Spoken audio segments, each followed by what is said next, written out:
Welcome to Raise the Line with Osmosis.org, seeking solutions with leading experts on how to increase healthcare capacity so people can get the care they need during the COVID-19 crisis and beyond. Today on Raise the Line, I'm happy to be joined by Scott Becker, who's a partner in the healthcare department at McGuire Woods. He previously served on the board and chaired the healthcare department for over a decade. Scott is the founder and publisher of Becker's Hospital Review and Becker's Healthcare. He's a Harvard Law graduate and certified public accountant. Scott, thank you so much for being with us today. Rishi, thank you for having me. What a pleasure to get a chance to visit with you, and what a great platform you've developed. Thank you. I appreciate that. So, given all that's happening in the world, I just want to start with, how are you doing? How's your family? The family's overall good. We've got a couple kids at college. It's a mixed, whole blended family, so it's more complicated than that. But at least a couple of them, one's at Michigan, one's at Tulane, they're great. The other kids are great too. People seem to be generally pretty healthy. In the big scheme of things, pretty good. That's awesome. For all the people complaining about what college would look like and so forth, it's still a magnificent place to be with 10 to 30 or 40,000 other kids. And it does seem like, notwithstanding all the health issues, everything else, that most of the kids seem to be pretty okay, seem to be doing okay. So you have had a very interesting career. You're a Harvard Law graduate and a certified public accountant. How did you get into the healthcare space? How did that even kind of get on your radar? It's a great question. And so I started sort of in healthcare in my mid-20s as a lawyer at a large firm, started working on healthcare-related transactions and deals and so forth. And at that time, like it is today, like it always seems to be, healthcare was so evolving, so many different things going on, and so interesting. And the ability to sort of build a practice, work with interesting people at this mix of this sort of overlap of regulatory and business work and so forth, to me was just very fascinating, and started to see more and more of it. Had a great mentor who had developed a practice in the healthcare area. It sort of started as a lawyer really developing a healthcare practice. And as part of that, started doing sort of a small newsletter and a small conference around healthcare. And it was sort of just really dipping my toes in the water and so forth. And over time, the small conference, small newsletter became sort of a very serious sort of platform within healthcare. And I started hiring people to help me sort that out and work with it and manage it.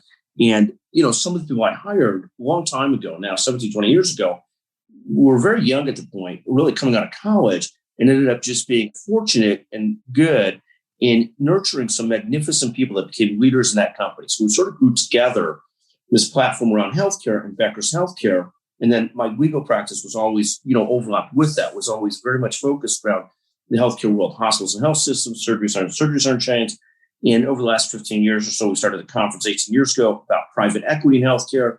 And that ended up obviously being another big area within healthcare. So we've had great fun as we've sort of straddled this media career, legal career, and all the commonality of it was all in healthcare. And so it's given me a front row seat to a lot of fascinating things, and been a great pleasure to work with just a fascinating group of people. And I'm just curious to dig a little deeper on that. What about healthcare for you at that time? Obviously, now you have this wealth of knowledge. You know it so much better than when you started. But what about it really appealed to you, or what kind of intrigued you or piqued your curiosity about it? The reality of it, so this goes back I guess, I'm 56 now, I hate to say it, I'm probably 57 by the time of this broadcast. At the time, I was 26, 27, 28. So it's literally 30 years ago. And there were a number of different things that drove it. One, I ended up by chance touching on some work that related to healthcare. Two, I was very much interested as a lawyer in building a practice. And there are a couple of different ways that people build practices in law. The traditional ways, they try and become the greatest litigator in the world or the greatest corporate specialist in the world and so forth. But at the time, the way in which things were built were not around industry specialties. I was much more interested in having a vertical and industry specialty where I really knew the area. And once you decide that, and there was there's a lot of reasons for that. This is a long story. It won't be as depthful or as an intellectual thing, but I was trying to build a practice. And the last thing I wanted to do was be like the insurance salesperson. That's not negative to the insurance salesperson. But I didn't want to be in a spot wherever I was trying to sell to people, trying to develop legal business. I wanted to be in a spot where I could separate my life, of course, as life has evolved, I've never been able to, but to where I wasn't pitching my brother-in-law for business, for insurance. I wanted to be in a niche. And so I looked at different niches, ended up in the healthcare niche. And then I ended up ultimately in niches within the niche, of course, because healthcare is very big. And I felt very comfortable even then. People talk about now healthcare is 20% of the economy. Then it was 17% of the economy. It hasn't changed very much in a lot of ways. And I wanted to be in a niche, and the niche was big enough where it allowed me to try a lot of things as a lawyer, but also it didn't feel very limiting. It is so expansive, so interesting. And as a young person, there were a lot of advantages in it. Like the laws were changing so quickly that the people that were my age that I am now then didn't have this inherent advantage because it was changing so quickly. And it always changes so quickly that as a young person, you're able to build a reputation in a niche relatively quickly over a 5-10 year period where I became seriously known in a couple of areas within healthcare. So it was just really, there were a lot of different reasons for it. I wish I could say it was because of when people say to me, you're going to join a healthcare department, and I try and dispel them with the notion that you're going to be, that you're actually going to be caring for the ill. You could do great things. But to view it as like, oh my God, it was an altruistic thinking process that led me into healthcare would be a complete lie. It was just a fascinating area for a lot of different reasons. And I've loved it. I've loved it. I find it fascinating. I've grown to have tremendous respect for nurses, leaders, physicians, executives, all the way throughout the ecosystem. And certainly when I started, if I was doing more work on physician leader side, and the period of time 30 years ago, the physicians thought the hospital administrators were the devil. And as you evolve in practice, you realize how hard the hospital leadership works too, how hard the physicians work, how hard the nurses work, how hard people that support it all work. And it's been a fascinating ecosystem to be a part of. Yeah. And as you're speaking, I'm just thinking of like 30 years ago, you're talking about the change in the market. And right now we're going through this enormous change with COVID, and regulations are shifting dramatically. I'm thinking specifically of things like telemedicine and what requirements do you have on certain healthcare professionals or allied health professionals to be able to go on the front lines and participate. It definitely seems like there's a parallel there. And I'm curious, like, what your sensibility is, having gone through that 30 years ago and watched it for 30 years, and now you're coming upon this time frame. Is this for you feeling reminiscent in some way of what you saw at the beginning? It feels like this obviously has been a very interesting, very disruptive, very change-driven year. It is fascinating for me to watch in terms of the huge disruptions. Obviously, you see different areas emerge. And of course, Rishi, the thing that's fascinating about it is there are so many areas emerging. So I've always been good at, one of my strengths has always been so I'm a Harvard Law graduate, which would people think like, oh my God, he's deeply bright. And I'm fine bright. I'm okay bright. What I was bright at was good at being able to filter through and simplify. And what I find as you look at the world today, it is so complex and so fast moving and so many different moving parts that skill of mine is harder to put to work as well as it was 20 years ago, because it's just so complex. There's so many different things going on. I can come back and simplify things, but it's harder than it was at one time. That's a very, very interesting insight, because I think that more than ever, that skill is needed.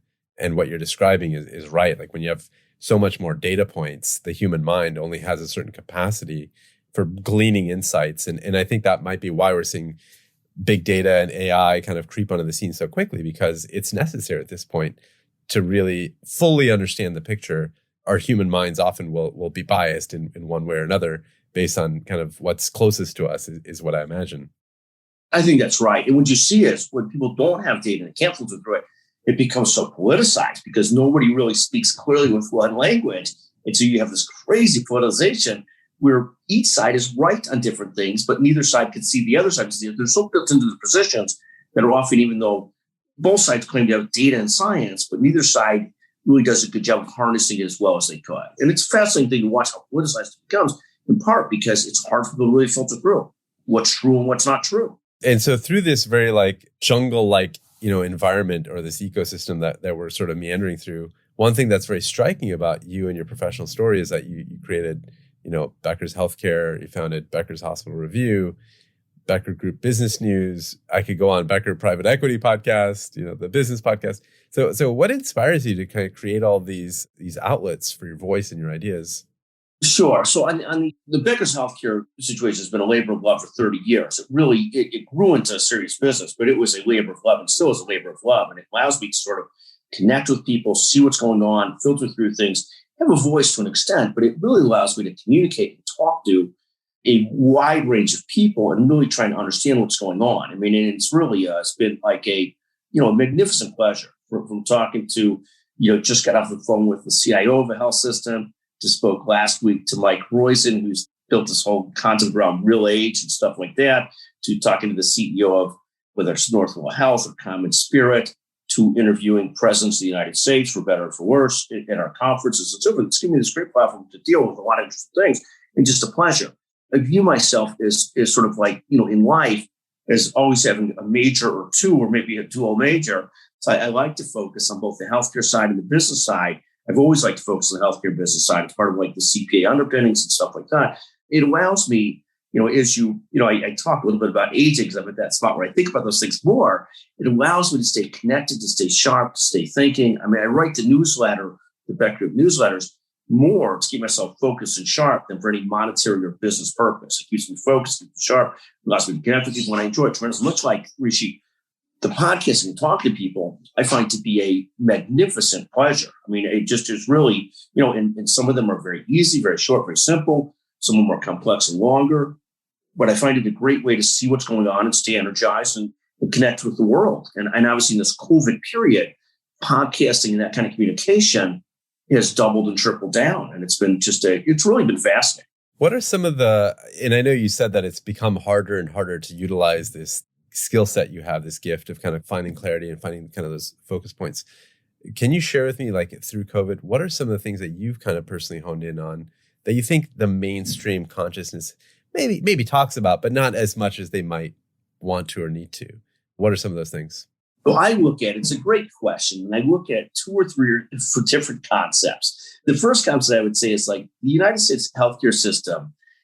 People underrate the health system in a lot of ways. They take a lot of shots at it, but what they don't realize, once you get past, we have 330 million plus people in our country. Once you get past India and China, which have 1 billion plus, we're the largest country out there. And it is a big job to take care of 330 million people. It's a big job. So what I see when people sort of criticize, there is a huge amount of greatness in the health system, just a huge amount, and not easy, lots of challenges. Obviously, we lost more people through COVID than we should have, but a magnificent effort and in a magnificent healthcare system.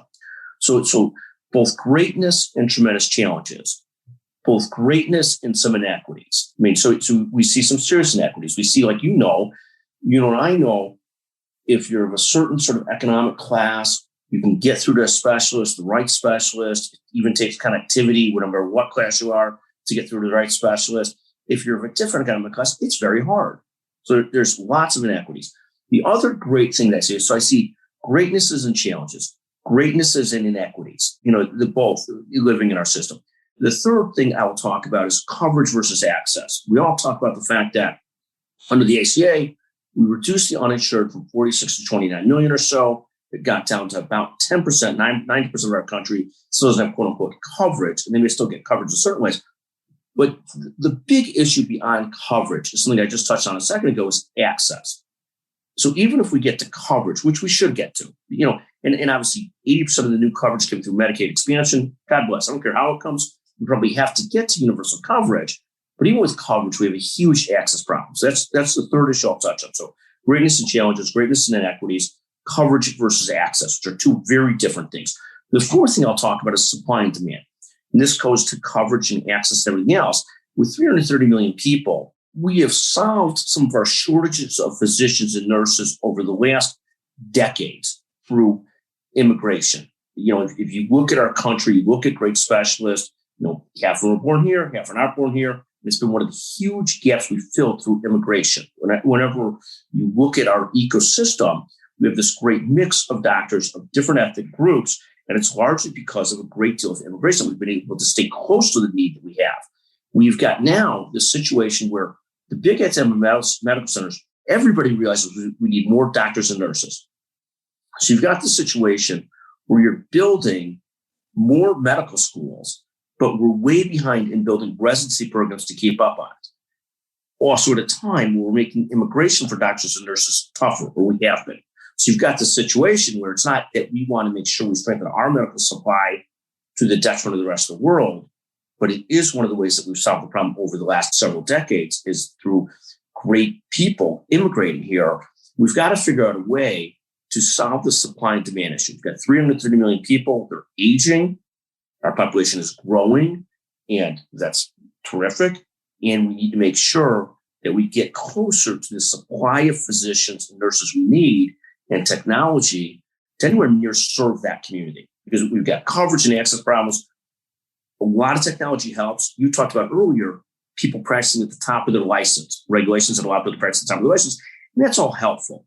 But there are lots of ways you could leverage people to do a lot more. There's a great project in Africa where they're leveraging people that aren't educated as health professionals to help people with head trauma in other areas, and neurosurgeons oversee it, but they're leveraging because they have horrible shortage of neurosurgeons. And so you need to figure out a way here, so to look at 4 or 5 different big issues: coverage versus access, supply and demand. We are just woefully short in the long run of medical school, not medical schools, but residency programs, of ways to strengthen our healthcare profession and support doctors and nurses and others that go with that. Greatness. There's still tremendous greatness in this. People underrate the fact that we're serving 330 million people in a pretty competent way, maybe in a B+ way, obviously an A+ way in certain places, a C in other places, and then greatness in inequities. And that goes to the access issues too. In our less fortunate communities, the access is just a mess. And I see big efforts being made now by certain leaders to try and fix that. And I'm inspired by those, but it's challenging. We see it with the vaccine efforts. You see lots of inequities, and you see other leaders trying to be vaccines to communities, and that's just a necessity. It's obvious, it's clear. You see people doing mass vaccine events. You see people doing mobile vans to vaccinate. And those are going to have what you need to bring healthcare to communities where it's very needed. That makes a lot of sense. And your point about coverage versus access is a really interesting one, because I think that often gets missed in the general conversation. So I'm just going to kind of repeat back what I'm thinking, and then I'd like you to just correct me if I didn't say it quite the way that you intended. So you're saying that with coverage, you might have someone paying for you to get whatever you need, but you still need to have access to the clinical facility, to the clinician, to the vaccine, to the medication itself. And that's just woefully short in a lot of communities. So even if you have a payer ready to pay, the thing isn't there to be paid for. Is that what you're getting at, or is it something different? That's exactly right. What happens is coverage is a very easy issue politically to argue about, because it seems like a black and white issue. The much harder issue to solve is access. And coverage, we have to solve. I mean, Republicans will say, well, everybody's got coverage one way or another. Democrats will say universal coverage, Medicare for all. And you could argue over those two things. Coverage has to be solved. I agree with both sides. Coverage has to be solved. I try to be nonpartisan. I disagree with the Republican side that the market will take care of itself. I don't agree with that. If Medicare is only 14% of our country right now, I disagree with the concept that Medicare for all is the easiest way to get there. I think, quite frankly, President Biden, I hate the political one or the other, is probably closer in his views of moving towards incrementally increased coverage and incrementally a public option, which are very popular, whether you're red or blue, whether you're white or black. These ideas of public option are incredibly popular, as is, incrementally moving to 65 to 64, 63, wherever the ages are, to increase the Medicare program and start to fill some of these gaps, and do so in a way that doesn't upset the entire universe we have, because we have a great system, but we got to make sure that it's great for everybody. Coverage is one part of it. Access is a huge another issue. Have you seen creative solutions to the access part of it that you think could scale well? I mean, you talked about kind of mobile clinics and vaccination days and things like that, but have you seen solutions that you're like, gosh, if only more people knew about this, or if only I could have the ear of the commander in chief and say, this is what you got to scale up for the access part, what would that be? I don't have perfect solutions. My solutions are simpler.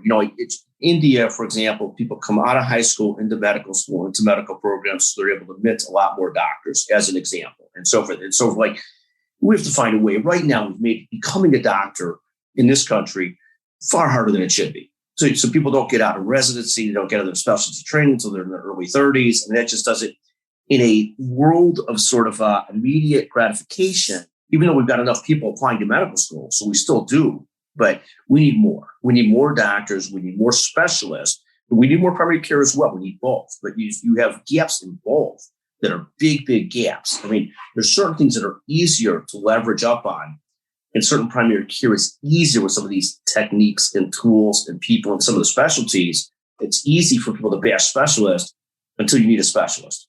So I really think you need both. You need a lot of both, particularly with a large population and an aging population. So I think there's not, technology is part of the solution. And it's certainly moving so much to telehealth has helped a great deal. It helps people access things they couldn't otherwise access. But at the end of the day, you have horrible shortages of psychiatrists in places. You have horrible shortages of specialists in places. And you could telehealth all you want, but at the same point, you need a highly trained person to help. And you need brain surgery. You might think there's enough specialists until your relative needs brain surgery. Yeah, that's actually a really interesting point about the need for specialists as well as primary care folks, and that telemedicine wouldn't actually address that. I'm curious, given what you just said, what are some of the most exciting things for you, like for Becker's Healthcare, like for the next 3 to 5 years? I don't want to look beyond that, but what are some of the things that you're most personally excited about that you're working with or working towards? Yeah, no, I think that the most interesting that I see is, we live in the world of covering what's going on in the healthcare community, staying connected to the health community, seeing what's going on. We view it as the core of us is staying very close to hospitals, health systems, health IT, physicians, and so forth, and just watching the trends and so forth and making sure that we stay in the center of it and connecting people and helping them see what's going on and get a quick sense of what's happening. We're far more observers and commentators than we are actors. And our goal is to always understand that that's our role. Our goal is to amplify the voices of those that are leading. And so the things that I find fascinating, when you talk about things that I find fascinating, and there are different things that other people find fascinating. I find fascinating the emergence of nurses as CEOs and some of the great CEOs in the country. Whether it's Janice Spiso at UCLA, whether it's Nancy Agee at Carilion Clinic, I find that fascinating. I find fascinating the emergence of Black African-American leaders as some of the best CEOs in our country. Whether it's Gene Woods at Atrium Health, Lloyd Dean in Common Spirit. You don't have a lot of that in other industries. And I see sort of there is a greatness in American healthcare and a democratization of it that's happening, and not a political democratization. There's an emerging view that it has to work for everybody. And I think part of it is the things that I get excited about are watching those kinds of leaders amplify their import and their impact on our communities. That's a really interesting point, and a very nuanced point around kind of this growing consensus of inclusivity, diversity, equity. I'm curious, whenever you have individuals making a difference, if there are enough of those individuals and they're interacting with each other, then you get kind of interesting emergent properties. And all of a sudden you start seeing kind of a shift in the overall landscape. Have you seen any of that as well? Like, granted, their organization may be doing stellar work as an organization. Have you seen any sort of mainstream shift in how people are thinking as a result of that as well? I think it's a great question. And I'm not sure. I do think there is a wider footprint of belief that we got to figure out coverage for everybody one way or another. I think there's a wider consensus around that. There's certainly wider consensus that whether you're right or left, kind of like this public option idea at some point, as long as it doesn't cost so much money or doesn't cause so many troubles, but if done right, it's kind of a good idea. In terms of leadership, I don't know. Obviously the great concern that you have in the healthcare community is the burnout and the resilience or lack of resilience post the pandemic. You've already got an aging workforce in terms of physicians and doctors. Some of these leaders I talk about are also middle-aged to 60, what have you. And so, do you have enough leaders, a groundswell of great leaders coming on? We see more and more of them, and more people in it. And then, it's trying to figure out the mix of not-for-profit healthcare is such a cornerstone of our country and how it's handled, and so important. And then the mix of that with the Silicon Valley entrepreneurs and technology, and trying to hit this right balance between all these things where they complement each other.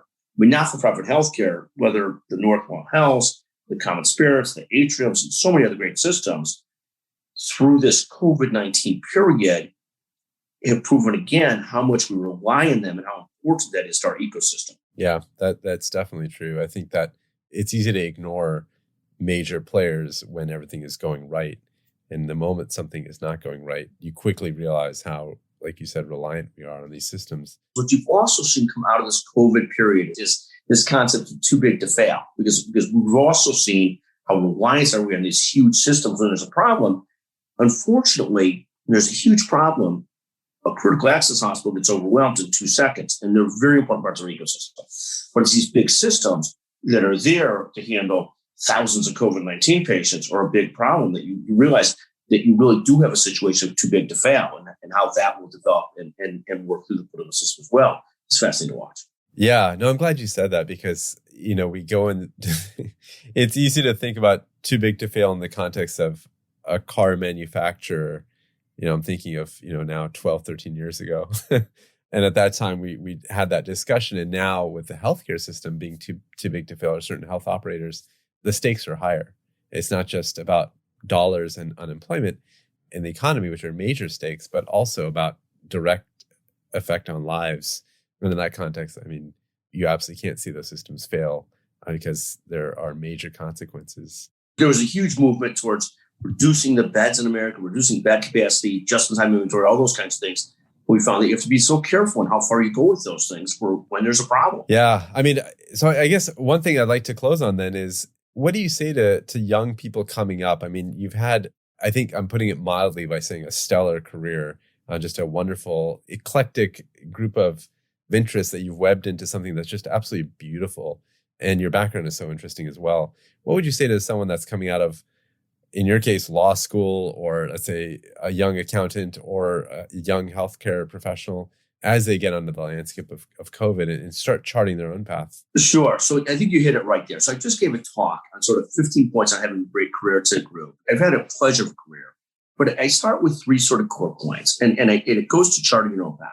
The first and most important point is, ultimately, whatever your goals are, they have to be your goals and your plans. And I think, as you've probably watched young physicians, I watch young lawyers and young business people.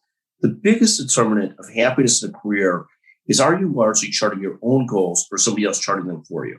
And I think that's the starting point. And your goal could be, I want to be working as a doctor under this person. I want to be the best specialist in the world in this. I want to be a primary care physician that oversees huge amounts of change in health equity. Whatever your goals are, they don't have to be big goals, they don't have to be small goals, they have to be your goals, is the number one determinant, I believe, of happiness in a career or not. If you're just working for somebody else in their direction, unless that's what you've chosen to do, that I'm there because I want a job, I just want to do that, that's fine. But unless you've chosen that, the biggest importance is picking your own path, charting your own course. The next 2 pieces of advice that I talk about with people are, you have to do 2 other big things. You have to be productive in whatever you do. Whatever you do, you've got to make the effort to be good at it, to make a contribution, to be productive, to be useful, to be valuable. And the second part of it is, you have to be able to play nice in the sandbox. You have to ultimately be, in the old days, there was this great adage, would you rather be liked or respected? And I always thought the better answer was, I'd rather be respected than liked. The reality is, in today's world, today's career, to have a long-term career, you got to figure out a way to do both. And you don't have to be the nicest person in the world. You don't speak the greatest personal skills, but you have to learn to play nice in the sandbox. So if you want to, I've been at the law firm for 30 years, an incredible achievement. It's impossible to be at a single law for 30 years. But the only 2 things I'll attribute it to are being productive and playing relatively nice in the sandbox. Not perfectly, but relatively nice. So I look at 3 things: charting your own path, which you sort of started with, and then being productive, and then playing nice in the sandbox. And then, of course, there's a whole, you just did a podcast on, 12 or 15 thoughts of speech, and the podcast on 12 thoughts on having a great career. It still needs some refinement and some work, but it goes to this point of, how do you make this a career that you enjoy and you thrive in? And there's so many other points to it, but I start with those 3. That's a fantastic point. And I think when I heard that dichotomy of respected or liked, I also was like, oh, respected is the right one. But the more I'm thinking about it just right now, it's clear that to become liked, it unpacks a ton of soft skills, communication skills, compassion, empathy, being able to kind of not always try to see it as a win-win, but see it as an infinite game. All these kinds of ideas kind of swell up. And so I quickly recognize where that comes from and how that's right. That makes a lot of sense. So you hit it again, right? I mean, you're obviously a brilliant person, but you see this concept of life is not a zero-sum game. It's not, if we give that community healthcare, it's going to take away from us. We have to view it very differently. We have to view it as how do we, and I view it very much. So I'm a very big proponent that we have to increase supply, make it easier to become doctors, easier to become nurses. We need to increase supply of doctors and nurses so that it doesn't become a zero-sum game. Because if we don't have doctors and nurses, it very much does. It's wealthier communities get coverage, others don't, and it's a disaster. And we have to make it so there's enough supply, so there's enough access for everybody. But I love your point on it's not a zero-sum game. It can't be. If it is, this is where you get the politicians wanting to kill each other and they're all focused on coverage when the real issue is access. Yeah, that's a fantastic point, and I like that reframing. So thanks for sharing that with me. And also thank you, Scott, for joining the show today. That was a wonderful way to end, and I really, really enjoyed the wisdom that you just dropped. Thank you. Rishi, thank you very much. What a pleasure to visit with you and what you're doing. Fantastic. Great. Well, I'm Rishi Desai. Thank you for checking out today's show. Remember to do your part to flatten the curve and raise the line. We're all in this together.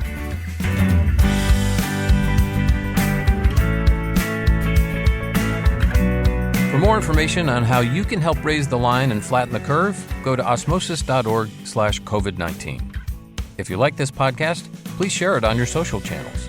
You can also subscribe to the series and check out all of our podcasts at osmosis.org/raisethelines podcast.